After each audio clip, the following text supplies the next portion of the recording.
Salut, je m'appelle Timothée et bienvenue sur ma chaîne. Ici, on lit des livres, on les lit en entier, de A à Z, pas de résumé rapide. Pourquoi? Parce que j'estime qu'il y a beaucoup de chaînes qui parlent de livres et peu de chaînes qui permettent de les lire ensemble.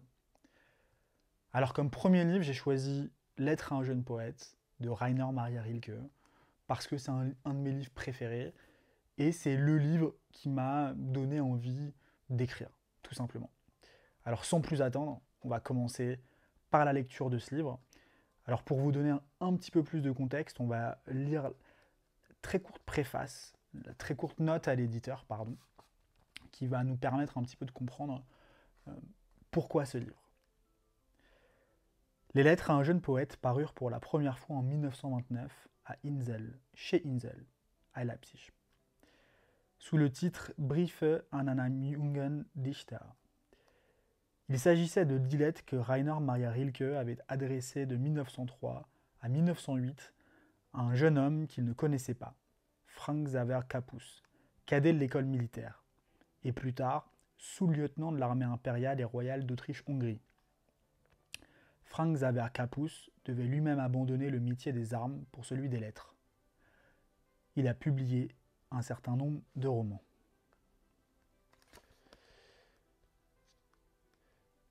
Lettre à un jeune poète. Paris, le 17 février 1903. Cher monsieur, votre lettre vient à peine de me parvenir. Je tiens à vous remercier pour sa précieuse et large confiance. Je ne peux guère plus. Je n'entrerai pas dans la manière de vos vers, toute préoccupation critique m'étant étrangère. D'ailleurs, pour saisir une œuvre d'art, rien n'est pire que les mots de la critique. Ils n'aboutissent qu'à des malentendus plus ou moins heureux. Les choses ne sont pas toutes prendre à dire, les choses, ne sont pas toutes à prendre ou à dire, comme on voudrait nous le faire croire. Presque tout ce qui arrive est inexprimable et s'accomplit dans une région que jamais parole n'a foulée. Et plus inexprimables que tous sont les œuvres d'art, ces êtres secrets dont la vie ne finit pas et que côtoie la nôtre qui passe. Ceci dit, je ne puis qu'ajouter que vos vers ne témoignent pas d'une manière à vous. Ils n'en contiennent pas moins des germes de personnalité, mais timides et encore recouverts. Je l'ai senti surtout dans votre dernier poème, Mon âme. Là, quelque chose de propre veut trouver issue et forme.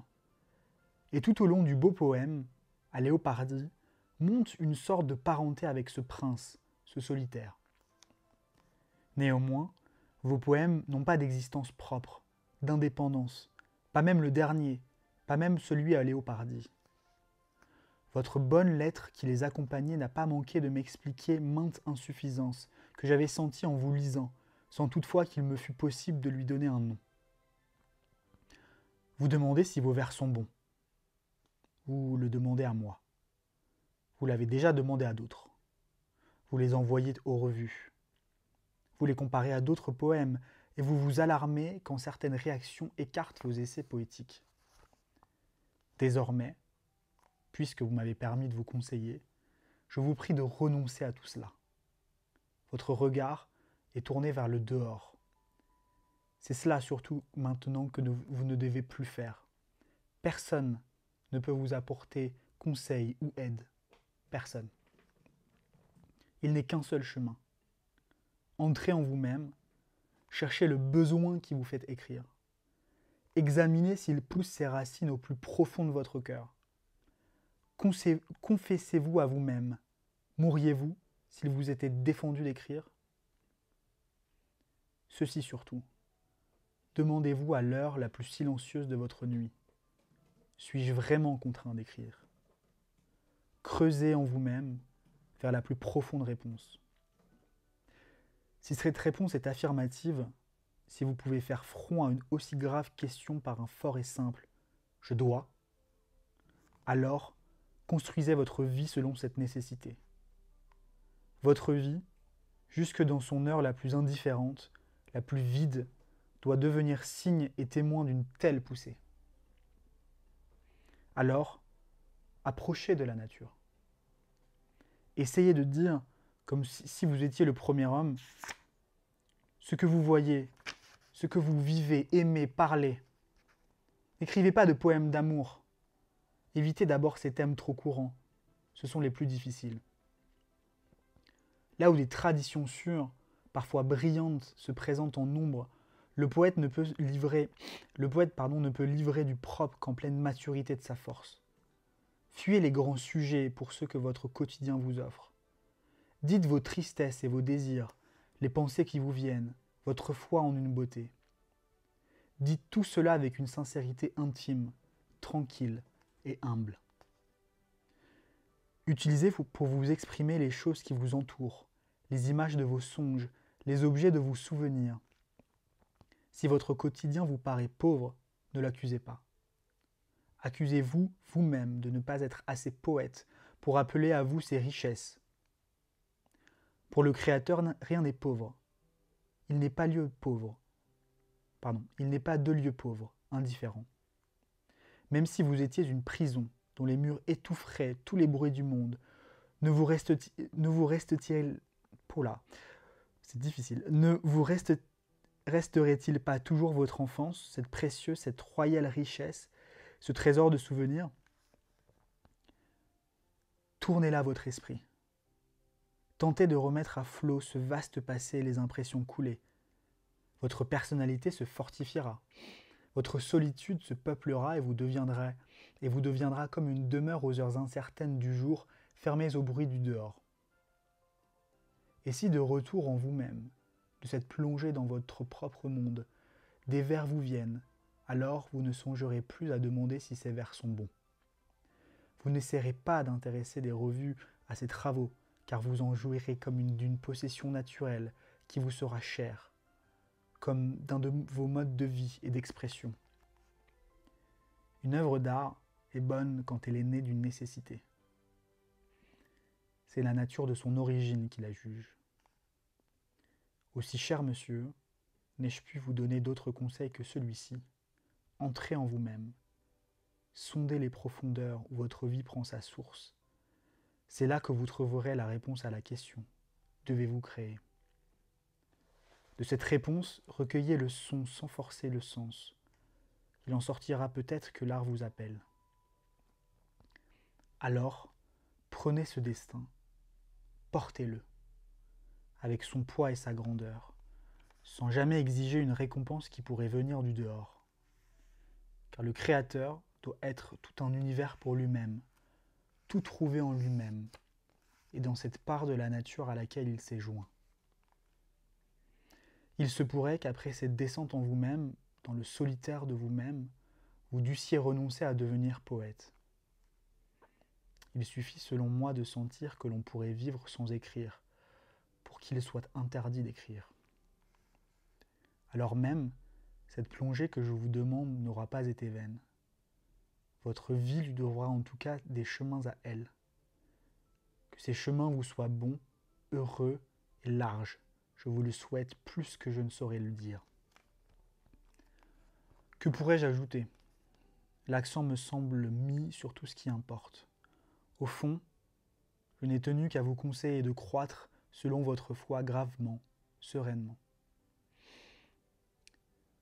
Vous ne pourriez plus violemment troubler votre évolution qu'en dirigeant votre regard au dehors, qu'en attendant du dehors des réponses que seul votre sentiment le plus intime, à l'heure la plus silencieuse, saura peut-être vous donner. J'ai eu le plaisir à trouver dans votre lettre le nom du professeur Horacek. J'ai voué à cet aimable savant un grand respect et une reconnaissance qui dure depuis déjà des années. Voulez-vous le lui dire? Il est bien bon de penser encore à moi, et je lui en sais gré. Je vous rends les vers que vous m'aviez aimablement confiés, et vous dites encore merci pour la cordialité et l'ampleur de votre confiance. J'ai cherché dans cette réponse sincère, écrite du mieux que j'ai su, à en être un peu plus digne que ne l'est réellement l'homme que vous ne connaissez pas. Dévouement et sympathie. Rainer Maria Rilke. Quelle belle lettre.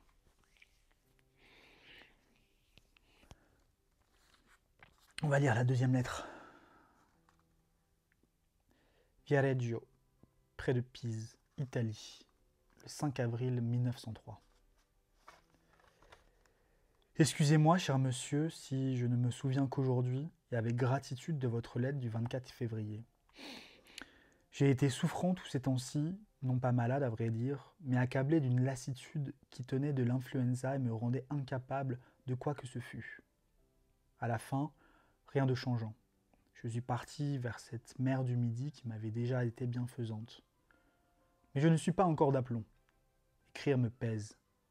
Prenez donc ces quelques lignes pour beaucoup plus. Il faut d'abord que vous sachiez que vos lettres me font toujours plaisir. Je vous demande seulement de l'indulgence pour les réponses. Elles vous laisseront peut-être souvent les mains vides, car, au fond et précisément pour l'essentiel, nous sommes indiciblement seuls. Pour se conseiller, pour s'aider l'un l'autre, il faut bien des rencontres et des aboutissements. Toute une constellation d'événements est nécessaire pour une seule réussite. Aujourd'hui, je ne voudrais vous parler que de deux choses. D'abord de l'ironie. Ne vous laissez pas dominer par elle, surtout à vos heures de sécheresse. Dans les moments créateurs, efforcez-vous de vous en servir comme d'un moyen de plus pour en saisir la vie.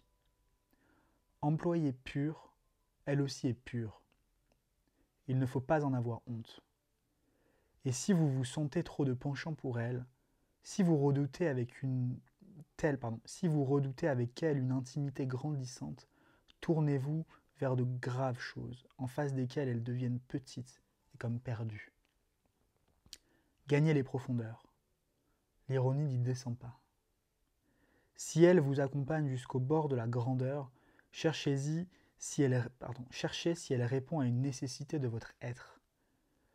Sous l'action des choses graves, ou bien elle se détachera de vous, c'est qu'elle n'était là que par accident, ou, vous étant vraiment inné, elle se forgera elle-même un instrument précieux et prendra sa place dans l'ensemble des moyens dont vous devez former votre art.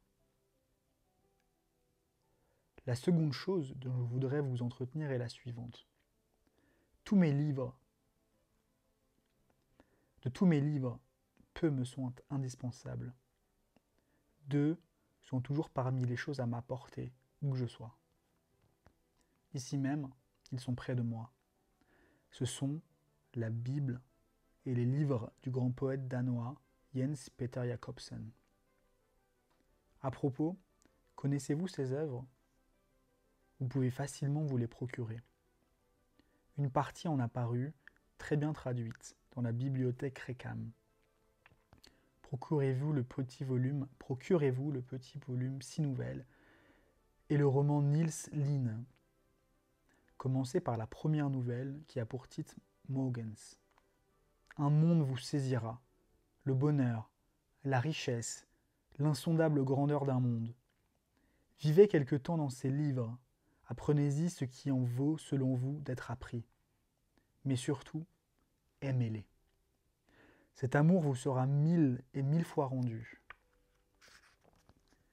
Et quoi que devienne votre vie, il traversera, j'en suis certain, le tissu de votre être, comme une fibre essentielle mêlée à celle de vos propres épreuves, de vos déceptions et de vos joies.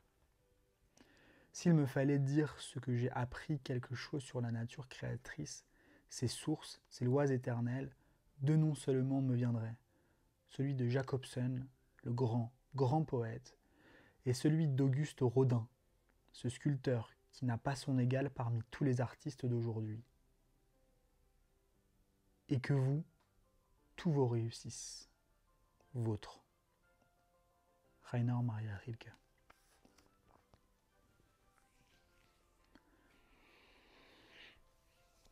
On va lire la troisième lettre. Viareggio, près de Pise, Italie, le 23 avril 1903. Votre lettre Pascal, cher monsieur, m'a fait grand plaisir. Elle m'a dit de vous beaucoup de bonnes choses. La manière dont vous me parlez du cher et grand art de Jacobsen me montre que je ne me trompais pas en conduisant votre vie et toutes ces questions vers cette plénitude. Niels Lynn va maintenant s'ouvrir devant vous, livre de splendeur et de pénétration. Plus on le lit, plus il apparaît que tout y est, du parfum le plus léger de la vie à la pleine saveur de ses fruits les plus lourds. Il n'est rien là qui ne soit compris, saisi, ressenti, et, à la résonance vibrante du souvenir, reconnu. Rien n'y est petit. Le moindre événement se déroule comme une destinée, et la destinée elle-même s'y déploie comme un tissu, ample et magnifique, dont chaque fil, conduit par une main infiniment douce, se trouve pris et maintenu par 100 autres. Vous allez connaître le grand bonheur de lire ce livre pour la première fois. Vous irez comme dans un rêve d'étonnement en étonnement. Et je puis vous dire que, dans la suite, vous serez toujours à travers ces pages le même marcheur émerveillé, car elles ne sauraient jamais rien perdre du charme féerique, de la puissance miraculeuse de leur première rencontre. On en jouit chaque fois davantage. Elles vous rendent toujours plus reconnaissant, meilleur, plus simple de regard, plus pénétré de foi en la vie, et, dans la vie même, plus heureux et plus grand. Lisez ensuite l'admirable livre sur les destins et les passions de Marie Grubbe, les lettres de Jacobson, ses pages de journal, ses fragments et enfin ses vers qui, bien que médiocrement traduits, vivent en résonance infinie. Je vous conseillerais d'acheter à l'occasion la belle édition complète de ces œuvres qui contiennent tout cela. Elle a paru en 3 volumes, bien que traduit, chez Eugène Dietrich à Leipzig et ne coûte, si je me souviens bien, que 5 ou 6 marks le volume. À propos de « ici devraient être des ici devraient être des choses », ici devraient être des roses, compliqué, ça fait 15 minutes qu'on lit. Un peu d'indulgence. À propos de ici devrait être... à propos de ici devrait être... Je vais y arriver. À propos de ici devraient être des roses. On va pas couper. Œuvre d'une sensibilité et d'une forme incomparables. Vous avez 1000 fois raison contre l'auteur de l'introduction. Ici, je vous adresse une prière. Lisez le moins possible d'ouvrages critiques ou esthétiques. Ce sont ou bien des produits de l'esprit de chapelle, pétrifiés, privés du sens dans leur durcissement sans vie, ou bien d'habiles jeux verbaux. Un jour, une opinion y fait loi. Un autre jour, c'est l'opinion contraire. Les œuvres d'art sont d'une infinie solitude. Rien n'est pire que la critique pour les aborder. Seul l'amour peut les saisir, les garder, être juste envers elles. Donnez toujours raison à votre sentiment, à vous, contre ces analyses, ces comptes rendus, ces introductions. Eussiez-vous même tort, le développement naturel de votre vie intérieure vous conduira lentement, avec le temps, à un autre état de connaissance. Laissez à vos jugements leur développement propre, silencieux. Ne les contrariez pas, car, comme tout progrès, il doit venir du plus profond de votre être et ne peut souffrir ni pression ni hâte. Portez jusqu'au terme, puis enfantez. Tout est là. Il faut que vous laissiez chaque impression, chaque germe de sentiment mûrir en vous, dans l'obscur, dans l'inexprimable, dans l'inconscient, ces régions fermées à l'entendement. Attendez avec humilité et patience l'heure de la naissance d'une nouvelle clarté. L'art exige de ses simples fidèles autant que de ses créateurs. Le temps ici n'est pas une mesure. Un an ne compte pas. 10 ans ne sont rien. Être artiste, c'est ne pas compter. C'est croître comme l'arbre qui ne presse pas sa sève, qui résiste, confiant au grand vent du printemps, sans craindre que l'été ne puisse ne pas venir. L'été vient. Mais il ne vient que pour ceux qui savent attendre, aussi tranquilles et ouverts que s'ils avaient l'éternité devant eux. Je l'apprends tous les jours, au prix de souffrances que je bénis. Patience est tout. Richard Demel, il m'arrive avec ses livres, et avec lui-même aussi, car je connais un peu l'homme, à chacune de ces belles pages de redouter que la suivante ne détruise tout, faisant du meilleur le pire. Vous l'avez assez bien défini par ce mot, vivre et créer en Ruth. Au vrai, la vie créatrice est si près de la vie sexuelle, de ses souffrances, de ses voluptés, qu'il n'y faut voir que deux formes d'un seul et même besoin, d'une seule et même jouissance. Et si, au lieu de Ruth, on pouvait dire sexe, dans le sens pur, élevé et large de ce mot, libéré des suspicions de l'Église, l'art de Démel serait très haut et de la meilleure source. Sa puissance poétique est grande, forte comme un instinct. Elle a des rythmes à elle, sauvages, elle jaillit comme un roc. Mais cette force n'est pas toujours sincère. Elle ne va pas sans quelques pauses. C'est là une des plus dures épreuves du Créateur. Il doit rester dans l'ignorance de ses meilleurs dons et ne pas même les pressentir, au risque de les priver de leur ingénuité, de leur virginité. Quand la puissance qui subjugue son être rencontre la sexualité, elle ne trouve pas en Démel un homme aussi pur qu'il le faudrait. Son monde de l'amour n'est pas tout à fait mûr, pas tout à fait purifié, pas assez humain. Ce n'est que l'instinct du mal, c'est du Ruth, de l'ivresse, de l'inquiétude.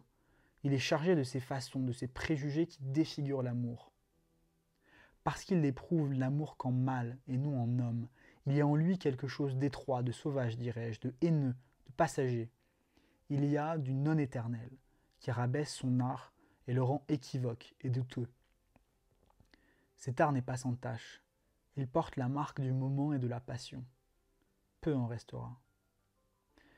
Mais n'en va-t-il pas ainsi de presque tout art ? Il n'en donne pas moins, oh là là, il n'en donne pas moins à jouir dans ce qu'il y a de grand.